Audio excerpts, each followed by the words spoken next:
বাবারা দল করতে চাইলে মাঠে এসে করো, বললেন ফজলুর রহমান। বাজার নিয়ন্ত্রণ করুন, না হলে জনগণ সহ্য করবে না। গরমে স্যুট পরে এসির তাপমাত্রা কমানো বন্ধ করুন, বললেন জ্বালানি উপদেষ্টা। জানাবো 5ই আগস্টের আগে তত্ত্বে বিচার করলে হবে না, বললেন অ্যাটর্নি জেনারেল। এবং সর্বশেষ জানাবো যুক্তরাষ্ট্রের সঙ্গে ব্যবসায়িক সম্পর্ককে গুরুত্ব দিচ্ছে বাংলাদেশ। শুনছিলেন সংবাদ শিরোনাম, এবার বিস্তারিত। বাবারা দল করতে চাইলে মাঠে এসে করো, বললেন ফজলুর রহমান। বিএনপি চেয়ারপারসনের উপদেষ্টা অ্যাডভোকেট ফজলুর রহমান বলেছেন যে ছেলেরা বর্তমানে ক্ষমতায় আছে, তারা আমাদের সন্তান। বাবারা দল করতে চাইলে মাঠে এসে করো।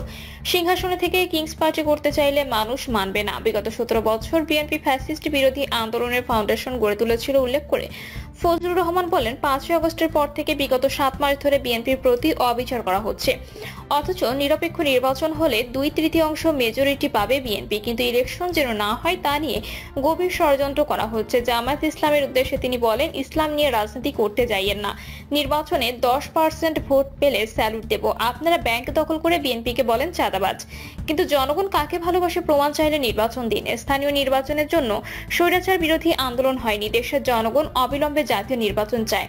নিত্য প্রয়োজনীয় পণ্যের মূল্য সহনীয় রাখা, আইন শৃঙ্খলা পরিস্থিতির উন্নতি ও দ্রুত নির্বাচনের রোডম্যাপ ঘোষণা সহ বিভিন্ন দাবিতে তারাকান্দা উপজেলার নতুন বাজার এলাকায় এই সমাবেশের আয়োজন করা হয়। বাজার নিয়ন্ত্রণ করুন, না হলে জনগণ সহ্য করবে না। অন্তর্বর্তী সরকারকে উদ্দেশ্য করে বাংলাদেশ বিপ্লবী ওয়ার্কার্স পার্টির সাধারণ সম্পাদক সাইফুল হক বলেছেন, আগে বাজার নিয়ন্ত্রণ করুন, না হলে জনগণ কিন্তু সহ্য করবে না। সাইফুল হক বলেন, এদেশের মানুষ 16 বছর ধরে ভোট দেওয়ার জন্য অপেক্ষা করছে। দেশ একটা অস্থিতিশীল পরিস্থিতির মধ্যে রয়েছে। অন্তর্বর্তী সরকার যদি জাতীয় নির্বাচনের আগে স্থানীয় সরকার নির্বাচনের ব্যবস্থা করে, তাহলে দেশ আরো অস্থিতিশীল হয়ে উঠবে। এক কথায় এটি একটি হঠকারিতা। তিনি বলেন, সরকারকে বলবো, আপনারা প্রতিটা কমিশনকে দায়িত্ব দিন তাড়াতাড়ি সংস্কারের রোডম্যাপ দেওয়ার জন্য। আমরা চাই খুবই তাড়াতাড়ি জাতীয় নির্বাচন অনুষ্ঠিত হবে। সাইফুল হক আরো বলেন, পতিত ফ্যাসিস্ট শেখ হাসিনা সরকার যেমন দেশ চালাতে ব্যর্থ হয়েছে, ঠিক তেমনি বর্তমান অন্তর্বর্তী সরকারও ব্যর্থ হচ্ছে। আমরা যে আন্দোলনের মধ্য দিয়ে দেশটা স্বাধীন করেছি, সেই স্বাধীনতা এখন নেই। বর্তমানে সরকারকে বলবো, অতি দ্রুত আপনারা নির্বাচন দিন। দেশবাসী 16 বছর ধরে অপেক্ষা করছে একটি জাতীয় নির্বাচনের। গরমে স্যুট পরে এসির তাপমাত্রা কমানো বন্ধ করুন, বললেন জ্বালানি উপদেষ্টা। অফিস আদালতে স্যুট পরে শীতাতাপ নিয়ন্ত্রিত যন্ত্রের তাপমাত্রা কমিয়ে রাখার প্রবণতা থেকে বের হয়ে আসার পরামর্শ দিয়েছে বিদ্যুৎ ও জ্বালানি উপদেষ্টা ফাউজুল কবির খান। উপদেষ্টা বলেন, আসছে রমজান ও গরমে কোনো লোডশেডিং হবে না। এসির তাপমাত্রা 25 ডিগ্রির নিচে নামানো যাবে না। গরমে কেন স্যুট পরতে হবে? স্যুট পরে এসির তাপমাত্রা কম রাখার প্রবণতা থেকে বের হতে হবে। ইনফ্রাস্ট্রাকচার ডেভেলপমেন্ট কোম্পানি লিমিটেড ব্যর্থ প্রতিষ্ঠানে পরিণত হয়েছে উল্লেখ করে তিনি বলেন, এর লোকজন কাজ না করে ঢাকায় বসে সভা সেমিনার নিয়ে ব্যস্ত। বিদ্যুৎ ও জ্বালানি খাতে ব্যাপক দুর্নীতি ও লুটপাট হয়েছে জানিয়ে ফাউজুল কবির বলেন, আন্তর্জাতিক মুদ্রা তহবিলের ব্যাপক চাপ থাকা সত্ত্বেও গত 6 মাসে বিদ্যুতের দাম বাড়ায়নি সরকার। বিদ্যুৎ ও জ্বালানি খাতে 42,000 কোটি টাকা ভর্তুকি দিতে হচ্ছে সরকারকে। গ্রাহকরা প্রতি ইউনিট বিদ্যুতের জন্য সরকারকে দেয় 8.90 টাকা, অথচ সরকার কেনে 12 টাকায়। ভবিষ্যতে যারা নতুন করে লাইনের গ্যাস চাইবে, তাদের বাড়তি দাম দিতে হবে বলে জানান জ্বালানি উপদেষ্টা। তিনি বলেন, 70 টাকায় গ্যাস কিনে সরকার কম দামে দিতে পারবে না। 5ই আগস্টের আগের তত্ত্বে বিচার করলে হবে না, বললেন অ্যাটর্নি জেনারেল। বিচারকদের উদ্দেশ্যে অ্যাটর্নি জেনারেল মোহাম্মদ আসাদুজ্জামান বলেছেন, শহীদ মুগ্ধর লাশ বহনকারী জানিয়েছে, শহীদ মুগ্ধ মারা যাওয়ার পর কোনো হাসপাতাল তার লাশ নিতে চায়নি। তার পোস্টমর্টেম করা সম্ভব হয়নি। তার লাশ এন্ট্রি করতে রাজি হয়নি প্রশাসন। মিডিয়া ঘটনাগুলো তুলে এনেছে।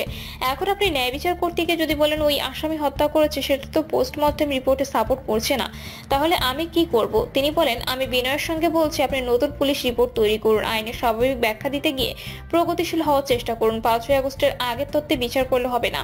আপনাদের সামনে হাতছানি দিচ্ছি ইতিহাসের যুগ সন্ধিক্ষণ। শনিবার যশোর পিটিআই মিলনায়তনে দেশের পরিবর্তিত পরিস্থিতিতে মানবাধিকার ও পরিবেশের উপর গুরুত্ব সহ আইন প্রয়োগ বিষয়ক কর্মশালায় প্রধান অতিথির বক্তব্যে রাষ্ট্রের প্রধান আইন কর্মকর্তা এসব কথা বলেন। পুলিশের উদ্দেশ্যে অ্যাটর্নি জেনারেল মোহাম্মদ আসাদুজ্জামান বলেন, আমরা গর্বের সঙ্গে বলি, 5ই আগস্টের আগে পুলিশ বাহিনী আর পরের পুলিশ বাহিনী এক নয়। 60 লক্ষাধিক মানুষের বিরুদ্ধে গায়েবী মামলা হয়েছিল। তার প্রায় 100% গায়েবী মামলায় বাদী হয়েছিল পুলিশ। 5ই আগস্টের পর পুলিশ বাদী বাদী হয়ে একটি মামলাও করেনি। 5ই আগস্টের আগে 700-র বেশি মানুষকে গুম করা হয়েছিল। বিনা বিচারে 4,500-এর বেশি মানুষকে হত্যা করা হয়েছিল।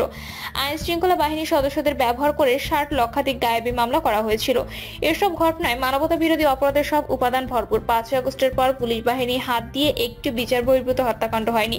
তিনি আরো বলেন, বিচার পুলিশ বিভাগের সিন্ডিকেট ভেঙে দেওয়া হয়েছে। প্রধান উপদেষ্টা ডক্টর ইউনূসের নেতৃত্বে আগামীর বাংলাদেশ হবে সুশাসন ও ন্যায় বিচার ভিত্তিক। পুলিশকে তদন্তের সময় সতর্কতা অবলম্বন করতে হবে, যাতে কোনো নিরপরাধ ব্যক্তি শাস্তি না পায়। স্বরাষ্ট্র মন্ত্রণালয়ের সিনিয়র সচিব নাসিমুল গনির সভাপতিত্বে কর্মশালায় বিশেষ অতিথির বক্তব্যে আন্তর্জাতিক অপরাধ ট্রাইব্যুনালের চিফ প্রসিকিউটর মোহাম্মদ তাজুল ইসলাম বলেন, এই রাষ্ট্র ট্রান্সফরমেশনের মধ্য দিয়ে যাচ্ছে। আগামীর বাংলাদেশে কোনো ব্যক্তির কাছে নয়, আপনারা আইন ও সংবিধানের কাছে দায়বদ্ধ থাকবেন। আপনাদের সিদ্ধান্ত নিতে হবে কাদের পক্ষে দাঁড়াবেন। অনেক চক্রান্ত চলছে, প্রতি বিপ্লব শক্ত হাতে দমন না করলে এই রাষ্ট্র ধরে রাখতে পারবো না। আমরা যুদ্ধ পরিস্থিতির মধ্যে আছি, যারা বিশৃঙ্খলা সৃষ্টি করছে তাদের ধরতে হবে। যুক্তরাষ্ট্রের সঙ্গে ব্যবসায়িক সম্পর্ককে গুরুত্ব দিচ্ছে বাংলাদেশ। ডোনাল্ড ট্রাম্প প্রেসিডেন্ট হিসেবে দায়িত্ব নেওয়ার পর থেকেই বিশ্বের বিভিন্ন দেশের সঙ্গে যুক্তরাষ্ট্রের সম্পর্ককে ব্যবসায়িক দৃষ্টিকোণ থেকে বিবেচনা করছেন। ব্যবসায়ী ট্রাম্পের লেনদেন ভিত্তিক কূটনীতিকে মেনে নিয়েই কাজ করছে বাংলাদেশ। 20 জানুয়ারি ট্রাম্প দায়িত্ব নেওয়ার 5 দিনের মধ্যে মার্কিন জ্বালানি কোম্পানি জরুরি ভিত্তিতে 50 লাখ টন পর্যন্ত এলএনজি আমদানি করার চুক্তি করেছে বাংলাদেশ বিনিয়োগ উন্নয়ন কর্তৃপক্ষ। গত সপ্তাহে প্রধান উপদেষ্টা মোহাম্মদ ইউনূসের সঙ্গে ট্রাম্পের ঘনিষ্ঠ মিত্র এবং টেসলা ও স্পেস এক্স এর মালিক ইলন মাস্কের মধ্যে ইতিবাচক বৈঠক হয়েছে, যেখানে বাংলাদেশে ইলন মাস্কের মালিকানাধীন স্টারলিংকের ব্যবসা নিয়ে আলোচনা হয়েছে। বিশেষজ্ঞদের মতে, যুক্তরাষ্ট্রের সঙ্গে ব্যবসায়িক সম্পর্ক এগিয়ে নেওয়ার মাধ্যমে বাংলাদেশের জাতীয় স্বার্থ উদ্ধারের এই উদ্যোগ ভবিষ্যতে ইতিবাচক হতে পারে। তাদের মধ্যে রাজনৈতিক সম্পর্ক এগিয়ে ক্ষেত্রে বাণিজ্যিক সম্পর্ককে ব্যবহার করা হলে সেটি বাংলাদেশের জন্য ভালো ফল দিতে পারে। এ বিষয়ে সাবেক একজন কূটনীতিক বলেন, ডোনাল্ড ট্রাম্পের মূল বিবেচ্য বিষয়গুলো হচ্ছে যুক্তরাষ্ট্রে বিদেশিদের বিনিয়োগ এবং মার্কিন রপ্তানি বৃদ্ধি করা। অন্য আরেকটি গুরুত্বপূর্ণ বিষয় হচ্ছে অবৈধভাবে অবস্থানকারীদের যুক্তরাষ্ট্র ত্যাগে বাধ্য করা এবং নতুন করে কেউ যেন প্রবেশ করতে না পারে সেটির প্রতি নজর রাখা। যুক্তরাষ্ট্র যে পরিমাণ আমদানি করে তার থেকে কম রপ্তানি করে জানিয়ে তিনি বলেন, এই বাণিজ্য অসমতা কমিয়ে আনার জন্য ডোনাল্ড ট্রাম্প গোটা বিশ্বের উপর যে চাপ সৃষ্টি করছে সেটি বাংলাদেশের জন্য প্রযোজ্য হবে, কারণ বাংলাদেশ বেশি রপ্তানি করে। বাংলাদেশের বিনিয়োগ করার সক্ষমতা কম এবং সে কারণে যুক্তরাষ্ট্র থেকে আমদানি বাড়ানো হলেও সেটি মার্কিন প্রেসিডেন্টের কাছে সম্পর্ক উন্নয়নে ইতিবাচক মনে হবে বলে তিনি জানান। বাংলাদেশে আগে থেকে জ্বালানি খাতে মার্কিন বিনিয়োগ রয়েছে। উন্নয়নশীল দেশ হিসেবে বাংলাদেশের জ্বালানি চাহিদা রয়েছে এবং আমদানির জন্য যুক্তরাষ্ট্র একটি বড় উৎস হতে পারে। এ বিষয়ে সাবেক আরেকজন কূটনীতিক বলেন, মার্কিন কোম্পানি শেভরন বাংলাদেশের জ্বালানি চাহিদা মেটানোর জন্য বড় ভূমিকা রাখছে। এ ধরনের বড় কোম্পানিগুলোর সঙ্গে ব্যবসা করা সম্ভব হলে তারা যুক্তরাষ্ট্রে বাংলাদেশের পক্ষে কাজ করতে পারে। পৃথিবীর বহুজাতিক কোম্পানিগুলো সরকারকে বিভিন্নভাবে প্রভাবিত করতে পারে এবং মার্কিনগুলোর সঙ্গে ভালো সম্পর্ক থাকলে যুক্তরাষ্ট্রের সঙ্গে ভালো সম্পর্ক বলে তিনি জানান। প্রিয় দর্শক, এই ছিল এখনকার সর্বশেষ সংবাদ। আপডেট সব সংবাদ পেতে চ্যানেলটি সাবস্ক্রাইব করে বেল আইকনটি ক্লিক করে রাখুন।